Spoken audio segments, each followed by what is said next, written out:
Olá pessoal, boa tarde, eu sou o professor Rogério Mazzini, mais uma vez, é um prazer estar com vocês, produzindo mais um vídeo, onde a gente possa refletir e aprender um pouquinho mais sobre as ciências humanas. Como vocês sabem, sou professor de História, Sociologia, Teologia, e gostamos de passar um pouquinho aí do que aprendemos na faculdade, nas pesquisas, uma vez que a maioria dos adicionados no meu Face e a maioria das pessoas que assistem no meu canal lá no YouTube, são de alunos, ex-alunos, colegas de trabalho, então muita gente na área da educação e também na área de religiões também, uma vez que tem conteúdo lá, algumas aulas de teologia. Então, enfim, na área de humanas. E hoje nós iremos falar com o seguinte tema: somos todos corruptos. Mas professor, o que é isso? O senhor está nos insultando? Não, só apenas para nos levar à reflexão. Neste meu livro aqui, História e os Evangélicos Pentecostais no Brasil, que eu lancei em 2016, tem um momento aqui em que eu vou ler para vocês, em que eu faço uso do conteúdo do dicionário etimológico. O dicionário etimológico apresenta a origem da palavra corrupção, que vem a significar, antes de designar a venda ilegal de favores por representantes do poder público. Corrupção é deterioração, decomposição física, apodrecimento. Corrupto vem do latim corruptus, que é o particípio de corromper. É o que significa aquele que é corrompido, o podre, o que se deixou estragar. Olha que interessante. Dependendo do dicionário, também apresenta a definição aquele que está se apodrecendo, se estragando de dentro para fora. É claro, algumas palavras até pesadas, né? Com relação ao que é corrupto, mas é o dicionário e a definição a partir da nossa língua mãe, que é o latim. Vivemos em um país com tanta corrupção, com tanta roubalheira, e não é a questão de política. Fazer política é algo maravilhoso, é algo muito bom, é algo social. É algo comunitário, é algo para a nação, é algo para o povo fazer política, né? Mas o grande problema é a politicagem, que é o jeito negativo de se fazer política. Daí a gente vê nos telejornais, nas revistas, na internet, nos meios de comunicação dos mais diversos, nas redes sociais, e a gente vê e se surpreende até com algumas pecinhas A, B, C ou D que a gente achava que era um político decente. Eu não estou generalizando, tá? Eu tenho até um vídeo, inclusive, que vários de vocês já assistiram, sobre generalizações. Eu não faço generalizações e eu ensino para os meus alunos não generalizar nada. É um perigo É um perigo quando você generaliza as coisas. Você pode cometer erros seríssimos de julgamento. E eu não sou juiz. Eu sou um simples professor. Ok? Daí, refletindo, né? Não existe uma lei que proíba alianças políticas. Muito pelo contrário, é muito normal. Em época de eleição você vê lá aquela legenda com trocentos partidos que apoiam aquele candidato, e se ele chegar ao poder, ele vai ter que repartir o bolo, né? Cada pedaço para cada partido, e políticos e poderosos que o apoiaram, seja no primeiro escalão ou no segundo escalão. Então essas alianças políticas sempre houveram. É aquele negócio, né? Uma mão lava a outra e fica as duas lavadas. Então alianças políticas sempre ocorreu, sempre houve na história do Brasil. Em um dos vídeos eu falei de um camarada, de um historiador, Paulo Prado, no começo do século XX, que ele escreveu aquele livro, O Retrato do Brasil, em que ele diz que o Brasil, do jeito que estava, com as características que estava fadado ao fracasso. Porque ele via que os portugueses, os estrangeiros só queriam vir aqui no Brasil por causa da luxúria e as riquezas naturais que existem no Brasil. E que a preocupação não era com o povo, a preocupação não era com o desenvolvimento social. Ele chocou a sociedade na época, até porque ele era da elite, ele era rico.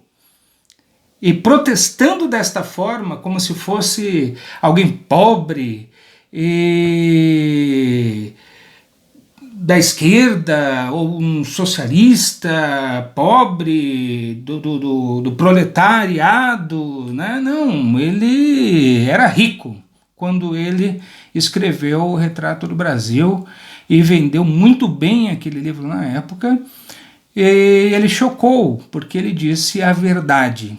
A verdade às vezes choca, ela nos chama a atenção e nos leva à reflexão. Mas a reflexão, né, e também em algum momento, né, de humor, nós somos corruptos, e eu vou te dizer em quê. Se eu estou dirigindo, as leis de trânsito dizem para não passar no farol vermelho.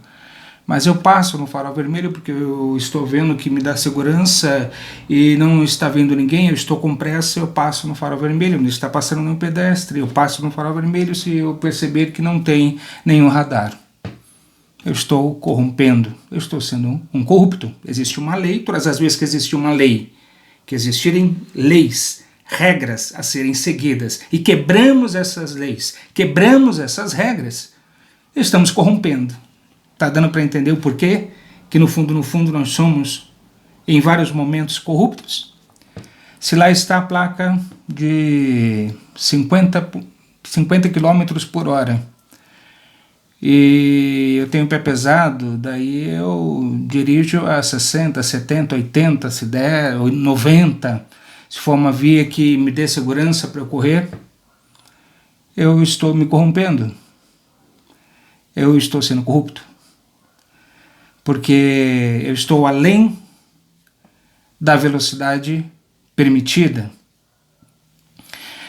Aquela pessoa que de repente vai a uma padaria, a um mercadinho, e com 20 reais,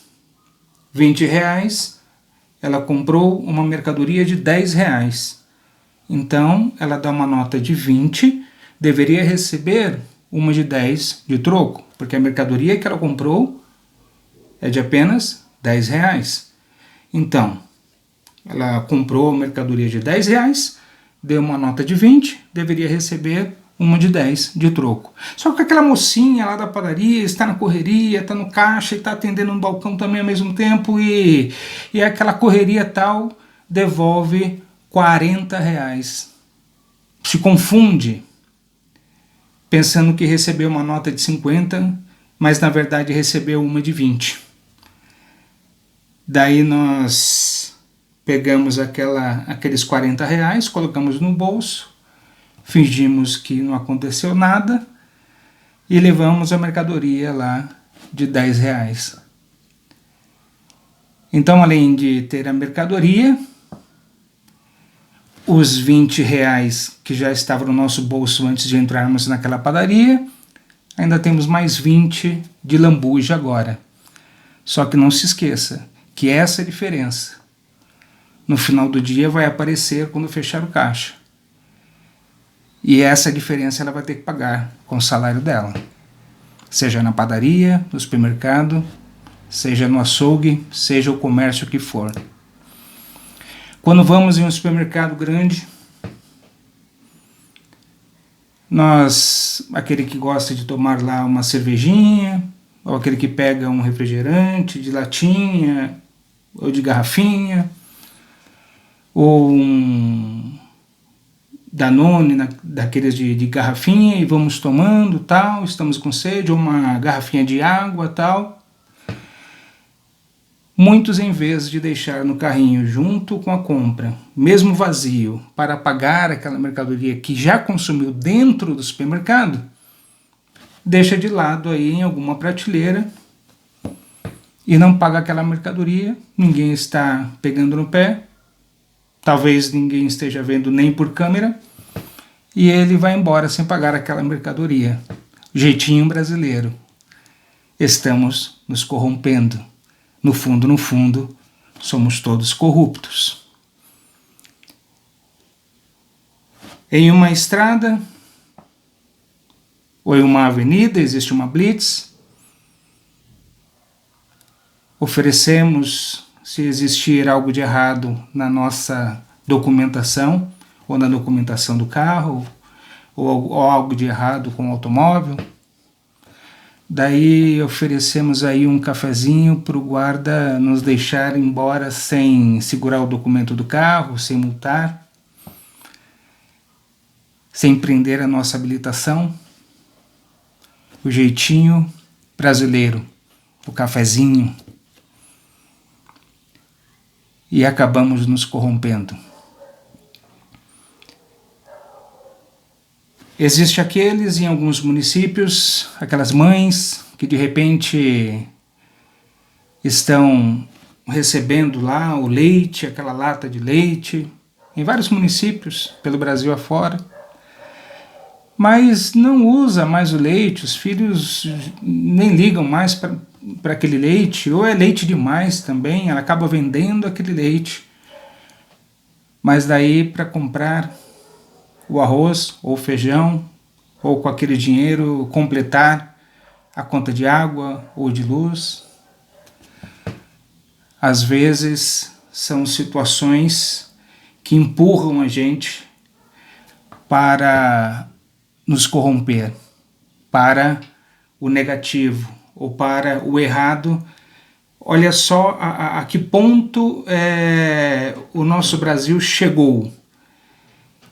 Ele foi recheado desde a sua colonização, recheado de corrupção por tudo quanto é lado, que isso já ficou impregnado na nossa cultura e nós acabamos cometendo uma série de corrupções pequenas, minúsculas, não tem nada a ver, não quer dizer nada.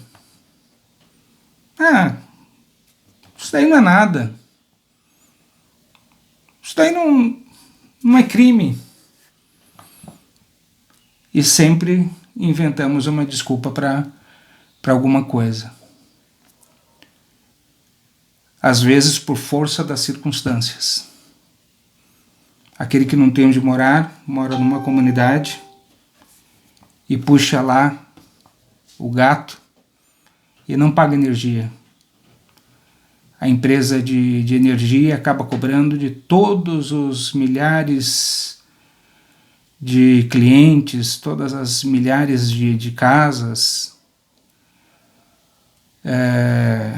aquilo que é desviado de energia, todos os demais acabam tendo que pagar aquela energia que foi que está sendo desviada, que está indo pelo ralo, que não está sendo paga. Mas haveria outra forma se não fosse essa?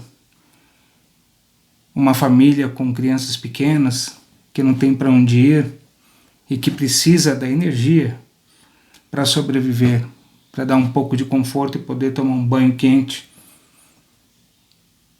ter luz para viver dentro de casa, para usar algum eletrodoméstico.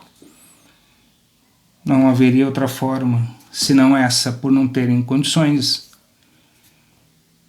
Algumas pessoas corrompem porque querem corromper, outras pessoas corrompem por força das circunstâncias, porque são empurradas a corromper. Outras corrompem sem nem querer, sem nem pensar nisso, por força do hábito. Mas, no fundo, somos todos corruptos. Aquele funcionário que, quando o patrão está olhando, o cara está todo elétrico, está cumprindo todos os seus deveres. Que funcionário exemplar, maravilhoso. Mas quando o patrão não está olhando, o cara parece um vagabundo. Ô, funcionário desleixado. Ele trabalha bem menos para sobrecarregar os colegas. E ele fica de boa só fingindo que está fazendo.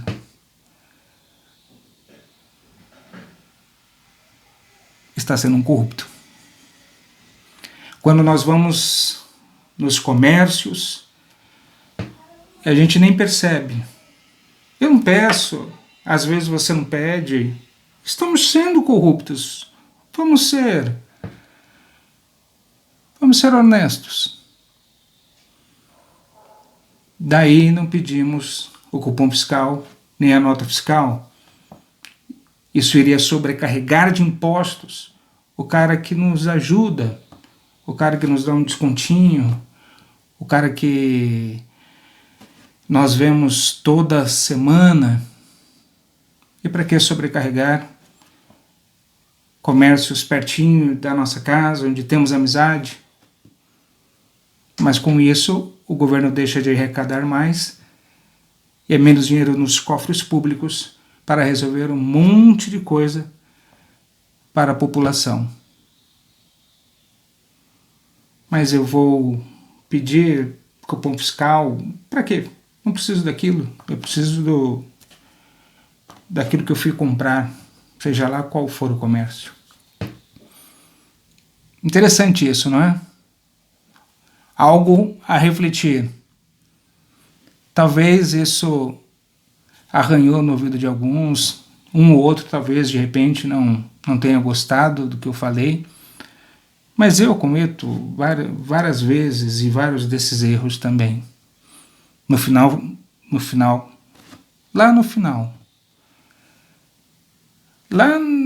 finalzinho, no fundo, somos todos corruptos. Ok, pessoal? Por hoje é só. Um beijo para todos vocês e até o próximo vídeo, se Deus quiser.